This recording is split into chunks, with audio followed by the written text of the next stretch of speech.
Hello, first standard students and their parents. Welcome to Savita Fowde Academy.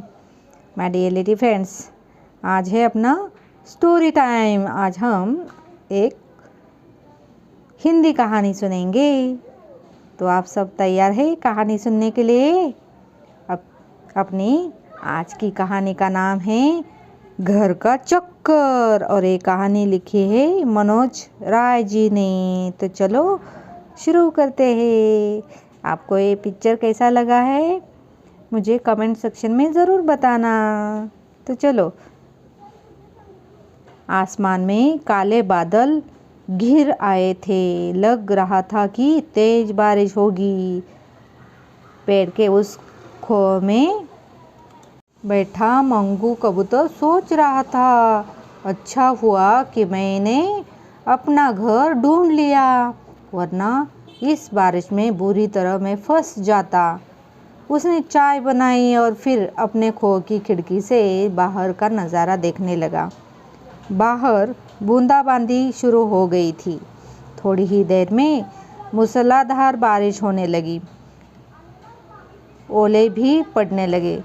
अचानक मंगू की नज़र एक डाल पर पड़ी, जहाँ एक कौवा बारिश से बचने की कोशिश कर रहा था। वह पूरी तरह भीग चुका था।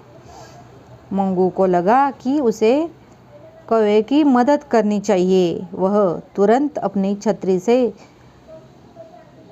छतरी लेकर उस डाल की ओर उड़ा और कौवे को अपने घर ले आया।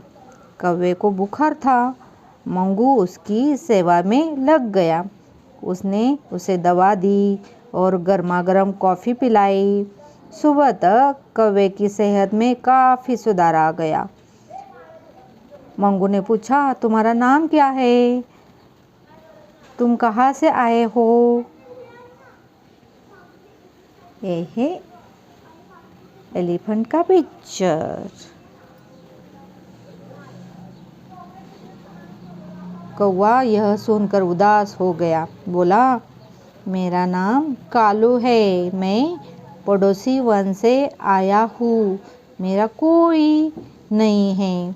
भोजन व रहने का ठिकाना ढूंढ रहा हूँ। मंगू को उस पर दया आ गई। उसने उसे अपने घर पर ही रख लिया। दिन तेजी से बीतने लगे। इस बीच मंगू को अपने एक बीमार रिश्तेदार को देखने के लिए दूसरे वन जाना पड़ा।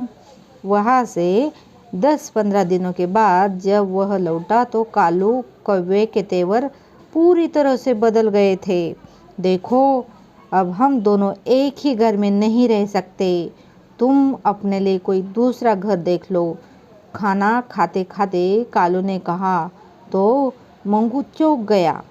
मेरे घर को अपना कहते हुए तुम्हें शर्म आनी चाहिए, मंगू गुस्से से बोला।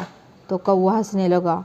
जब तुम नहीं थे तो मैंने पूरे घर की साफ सफाई व रखवाली की, इसलिए अब यह घर मेरा है। अब यहाँ से चुपचाप दफा हो जाओ। कालू कौवे ने धमकाया तो मंगू का दिमाग चकरा गया। वह समझ गया कि इस शैतान को अपने घर में रखकर उसने बड़ी गलती की। उसे अपने दोस्त ऐनी हाथी की याद आई। जो एलिफेंट हमने देखा था ना, उसका नाम है ऐनी। वह वहाँ से चला गया। उसके जाते ही कालू खुशी के मारे नाचने लगा। मुफ्त में उसे इतना अच्छा घर जो मिल गया था। इधर मंगू ने हाथी को पूरी बात बताई। तुम घबराओ नहीं, मैं कालू कौवे को वहाँ से खदेड़ दूंगा, ऐने बोला। तो कबूतर को राहत महसूस हुई। प्यारे बच्चों, इसका नाम है ऐनी। कालू कौवा टीवी देख रहा था। अचानक लगा कि पूरा पेड़ कांप रहा है। लगता है भूकंप आ गया। बुदबुदाते हुए वह तुरंत बाहर आया। देखा तो एक हाथी पेड़ हिला रहा था। तुम पेड़ क्यों हिला रहे हो? कालू ने पूछा। मैं ऐनी हाथी हूँ, अपना टैक्स मांगने आया हूँ, चलो मेरे केले निकालो। कौवे को कुछ समझ में नहीं आया। टैक्स? कैसा टैक्स? उसने पूछा।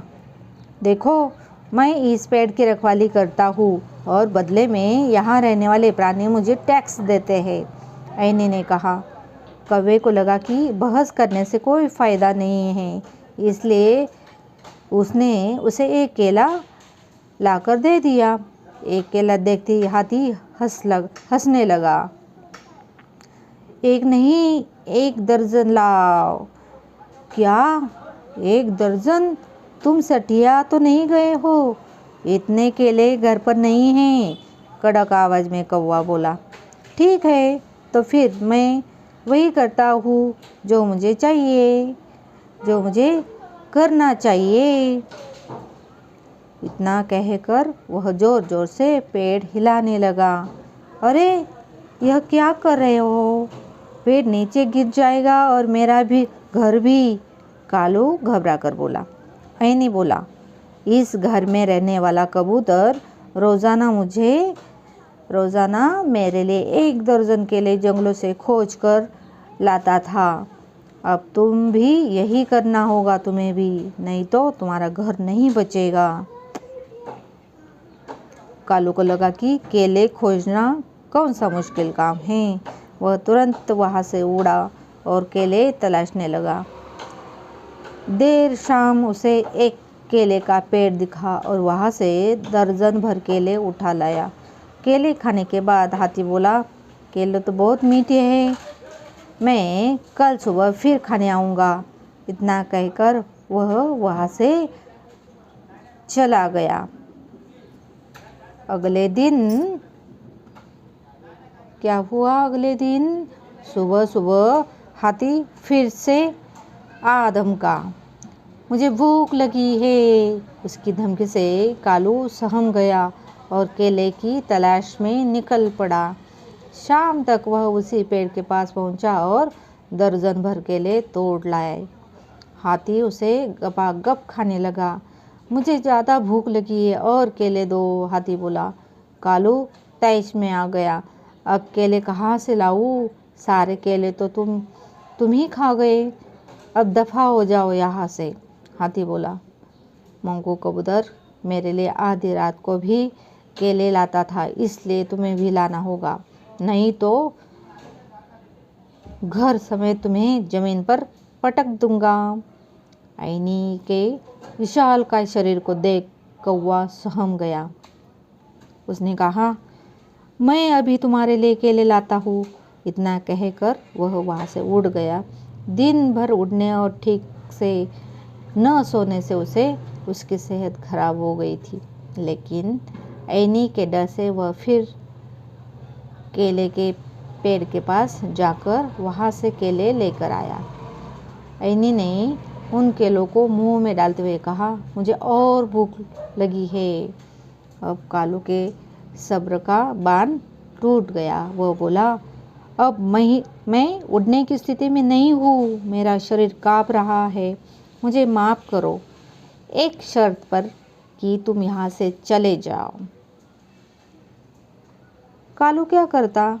वह समझ गया कि इसके पीछे मंगू का हाथ है, लेकिन वह कुछ नहीं कर सकता था।